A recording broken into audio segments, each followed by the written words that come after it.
देखिए,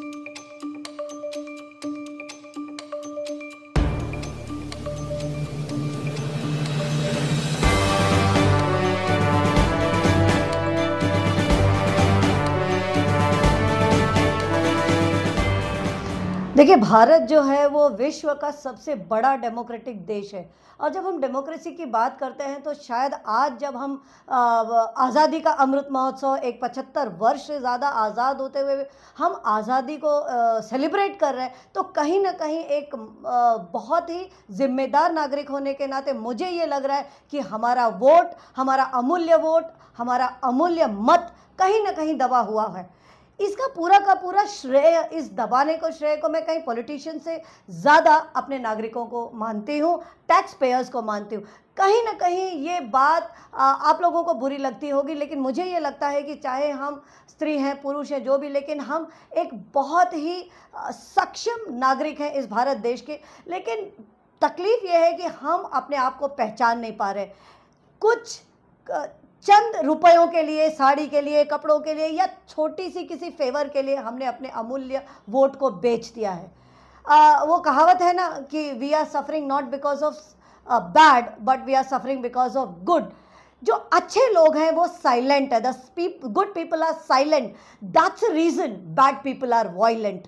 यहाँ पर जब हम देखते हैं कि चाहे वो, मैं एक ओवरऑल व्यू आपको लेती हूँ, मैं सिर्फ उल्लासनगर की बात नहीं कर रही हूँ। अगर आप देश को पूरा देखेंगे तो वही लोग, देखिए आज मुझे करीबन 49 ईयर्स हो गए और वही लोग मुझे लोकसभा में दिख रहे हैं, वही लोग मुझे राज्यसभा में दिख रहे हैं, और वही लोग, अगर महाराष्ट्र की मैं बात करूँ तो मुझे मेरे महाराष्ट्र में दिख रहे हैं। तो यानी कहीं ना कहीं पॉलिटिकल सिस्टम ये एक घराना सिस्टम है कि जब पिता होता है वो अपनी पत्नी के लिए रास्ता खुला छोड़ देता है, पति पत्नी के लिए करता है, पिता बच्चों के लिए करता है। यानी आप किसी भी पॉलिटिशियन की हिस्ट्री लीजिए तो वो अपने जाने के बाद ये एक धरोहर छोड़ जाता है। और हम बेवकूफ़ नागरिक, हम भी उनको यानी एक अभी मैं नाम ले लूँ तो मिर्ची लग जाएगी, लेकिन एक नगर सेवक है और उसके जैसे ही सुपुत्र जी का बैनर लगता है तो सुपुत्र जी को युवराज घोषित कर दिया जाता है।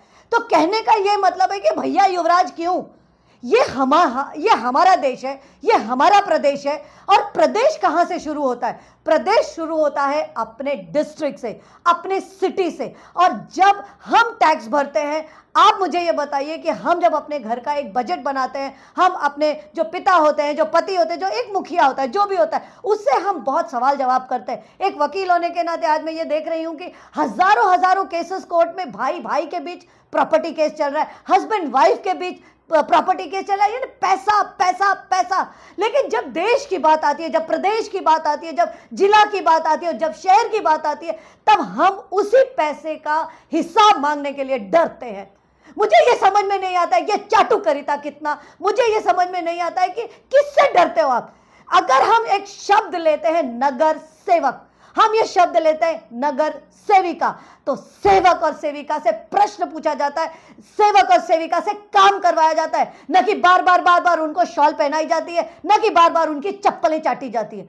आई डोंट नो, मुझे एग्रेसिव कहा जाता है, लेकिन मुझे ये पता है कि मेरा वोट अमूल्य है। और काश कि जिस तरह मैं बोलती हूँ और जिस तरह मैं करती हूँ कि भारत का हर नागरिक अपने वोट की क्षमता को पहचाने, अपने वोट की कीमत को पहचाने, कि कहीं ना कहीं आप इस वोट को बेचने के लिए आपने देश बेच दिया। और ये बात बार में कहने के लिए सिर्फ देश को याद करना 15 अगस्त और 26 जनवरी के लिए रखा गया है, तब वो भारत माँ हो जाती हैं। और इन 2 दिनों के बाद ये भारत माँ को जिस तरह कीचड़ में डुबाया हमारे टैक्स पेयर ने, हमारे नागरिकों ने, वो भी एक दूसरी बात है कि जब चंद लोग कुछ आवाज भी उठाते हैं तो उन आवाज को दबा दी जाती है, क्योंकि फिर वही मेजॉरिटी मुंह नहीं खोलते।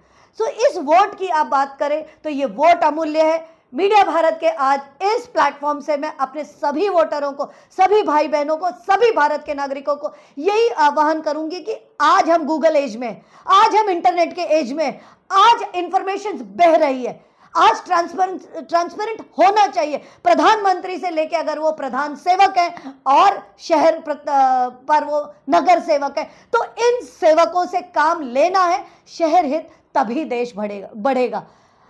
एक पर्यावरणवादी होने के नाते, एक लीगल कंसल्टेंट होने के नाते, अगर आप Ulhasnagar, now I am coming directly to the city, कि उल्लासनगर शहर सर्वाधिक वायु प्रदूषित है, उल्लासनगर शहर सर्वाधिक ध्वनि प्रदूषित है, हमारी दो नदियां वाल्धुनी नदी और उल्लास नदी ये पूरी की पूरी गटर में तब्दील हो गई है। वाल्धुनी नदी अब नहीं बची है। पेड़ों की अगर आप बात करें तो पेड़ नहीं बचे, अंधाधुंध पेड़ कट रहे। आज मई का ये 2 तारीख 3 तारीख है, आज टेम्परेचर आप देखिए कि सुबह की गर्मी हम बर्दाश्त नहीं कर पा रहे। उल्लासनगर पूरी की पूरी कंक्रीट जंगल बन गया है। अब यहीं से एमपी इलेक्शंस का आगाह हो गया है। आप ये सोचिए कि आज हर वक्त आपको नेता हर गली में दिख रहे हैं, हर जगह दिख रहे हैं, हर सेलिब्रेशंस में दिख रहे हैं।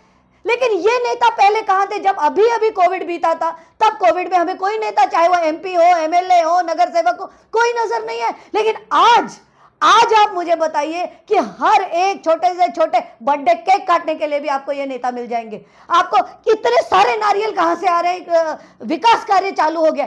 आज इन विकास कार्यों के नाम पे, अगर मैं एक एनवायरमेंटलिस्ट होने के नाते, बॉम्बे हाईकोर्ट का PL 3/23 चल रहा है, जिसमें सबसे ज्यादा धूल मिट्टी की बात हो रही है, और उल्लासनगर महानगर पालिका ने एफिडेविट दायर की है कि कोई धूल मिट्टी नहीं है, कोई डंपिंग ग्राउंड में कोई आग नहीं लगती। अब आप मुझे बताइए कि खरोखर सीधा सीधा झूठ बोला जा रहा है, चाहे वो कोर्ट हो, चाहे वो हमारे अरमान हो, चाहे वो हमारी दृष्टि में एक ना मिर्ची फेंकी जा रही है। ये सब के सब का एक ही कारण है, क्योंकि हम नागरिक अपने वोट का इंपॉर्टेंस नहीं समझते, और बस जो हमारे पास आ गया, हाथ जोड़ दिया, एक्टिंग कर ली, तो हम पिघल जाते हैं। ये पिघलना फिर आप भाई भाई में क्यों नहीं पिघलते? दे दीजिए अपनी सारी प्रॉपर्टी भाई को। पत्नी को क्यों नहीं आप पैसा देते? दे दीजिए आप अपनी पत्नी को पैसा। लेकिन नेता जैसे ही आता है, जरा सा आपके सामने एक एक्टिंग करके आपको रिझा लेता है, और आप उम्मीद, भैया कितना उम्मीद, 75 years have gone, 75 years have gone and still we are going bad to worse। हम इंप्रूव नहीं हो रहे। अगर पर्यावरण नहीं होगा, अगर आप हवा ही नहीं होगी, सांस ही नहीं आप ले पाओगे, तो आप क्या हिंदू, मुस्लिम, बौद्ध और दलित कहलाओगे? सो यहां जब मूलभूत फंडामेंटल राइट्स, मूलभूत हमारी जो सुविधाएं हमारे पास नहीं है, और इसी नेता को आज आप एमपी साहब की मैं बात करती हूं। एमपी साहब हर पर्यावरण कमेटी के डिफॉल्ट सदस्य है, चाहे वो जिला स्तर, चाहे वो स्टेट पर हो, चाहे वो जिला पर हो, और उसके बाद कॉर्पोरेशन लेवल। हमारे उल्लासनगर के मतलब अभी जो एमपी इलेक्शंस होंगे, ये अंबरनाथ से लेके डोंबिवली तक है, हर कॉर्पोरेशन में ये चल रहा है। लेकिन आप अगर पर्यावरण की एक सिंपल बात ले ले, तो सिर्फ और सिर्फ पर्यावरण का डिटीरियोरेशन हुआ है, पर्यावरण की हानि हुई है, उपलब्धि कहीं नहीं हुई है। अगर ऐसा होता तो अगर कोई एक नेता मुझे मिल जाए और ये मुझे रीजन बता दे कि वाल्धुनी नदी आज गटर कैसे बन गई। आज शिव मंदिर जो है वो पुरातन मंदिर है, जहां की वहां पर बहुत सारे स्ट्रेट गाइडलाइंस है आर्कियोलॉजिकल सर्वे ऑफ इंडिया के, तो वहां नदी पूरी की पूरी कंक्रीट कैसे हो गई। तो सवाल बहुत है, पूछने वालों की कमी है, प्रश्न बहुत है, सॉल्व करने वालों की कमी है। सो मेरा मीडिया भारत के इस प्लेटफॉर्म से यही आग्रह होगा आप सभी वोटरों से, कृपया अपना वोट, जो बहुत अमूल्य, जिसकी कोई कीमत नहीं है। ऐसे आजकल सोशल मीडिया में बहुत कुछ चल रहा है कि गधे की कीमत 5,000 है, भैंस की कीमत 50,000 है, लेकिन वोट की कीमत 500। तो आप सोचिए कि आप 5 साल में उस 500 या 1000 में जो आप बिके, तो आप प्रतिदिन आपका क्या मूल्य है। शेम ऑन अस कि हम अपने उस अमूल्य वोट को बेचकर अपनी मां को बेच रहे हैं, अपनी धरती को बेच रहे हैं, आने वाली जनरेशंस के लिए हमने खड्डा खोद दिया।